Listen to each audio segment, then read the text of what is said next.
അംഗൻവാടിയിലേക്കുള്ള get together with ആൻ സേറ ഡിവോണിന് ശേഷം ഇന്ന് നമ്മൾ കാണാൻ പോകുന്നത് അംഗൻവാടിയിലത്തെ ആദ്യ ദിവസമാണ്.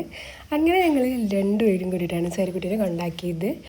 അപ്പയ്ക്ക് വേഗം പോകേണ്ടതുകൊണ്ട് തന്നെ ഞങ്ങൾ അവിടെ ജസ്റ്റ് കൊണ്ടാക്കിയിട്ട് അപ്പ ജസ്റ്റ് ഇറങ്ങി. പിന്നെ ഞങ്ങൾ രണ്ടാളും കൂടിയിട്ടാണ് അംഗൻവാടിയിലേക്ക് കയറിയത്.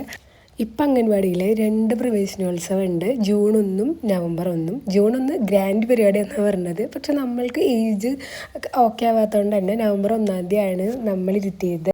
പ്രവേശനോത്സവം ആയതുകൊണ്ട് തന്നെ കുട്ടികളും കുട്ടികളുടെ അമ്മമാരും എല്ലാവരും കൂടിയിട്ടായിരുന്നു. അതുപോലെ വാർഡ് മെമ്പറും അങ്ങനെ എല്ലാവരും ഉണ്ടായിരുന്നു.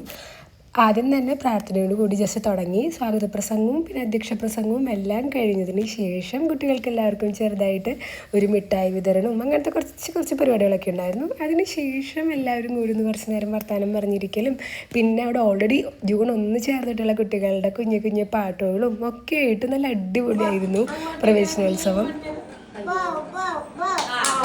ആദ്യ ദിവസമായതുകൊണ്ട് തന്നെ വേണമെങ്കിൽ ഇരുത്തിയാൽ മതി എന്നാണ് പറഞ്ഞിട്ടുണ്ടായിരുന്നു. അതുകൊണ്ട് ഞാൻ പോരുമ്പോൾ എൻ്റെ കൂടെ കൊണ്ടുപോകുന്നു. എത്ര വേഗമല്ലേ സമയങ്ങൾ ഇങ്ങനെ പോകുന്നത്. സേർക്കുട്ടിയുടെ ഡേറ്റ് ഓഫ് ബർത്ത് നവംബർ 5 ആദ്യമായിട്ട് പിന്നെ കയ്യിൽ കിട്ടിയതാണ് എനിക്ക് ഓർമ്മയുള്ളൂ. എന്തൊരു വേഗം സമയം പോകണേന്ന് ഇപ്പോഴാണ് മനസ്സിലാവണേ. ഇപ്പോൾ സേർക്കുട്ടീനെ ഇത് അംഗൻവാടിയിൽ ചേർത്തി, ഇനി LKG UKG അങ്ങനെ പെട്ടെന്ന് സമയം പോയിക്കൊണ്ടിരിക്കുകയാണ്. എന്തായാലും ഇന്നത്തെ ദിവസം ഒരു ബ്യൂട്ടിഫുൾ ഡേ ആയിരുന്നു എനിക്ക്. അൺഫോർഗറ്റബിൾ ഡേ എന്ന് വേണം പറയാൻ. കാരണം ഈ ഒരു ഡേ ഒന്നും ഞാൻ എക്സ്പെക്റ്റ് ചെയ്തിട്ടേ ഉണ്ടായിരുന്നില്ല സേർക്കുട്ടി ഉണ്ടായിരുന്നപ്പോൾ.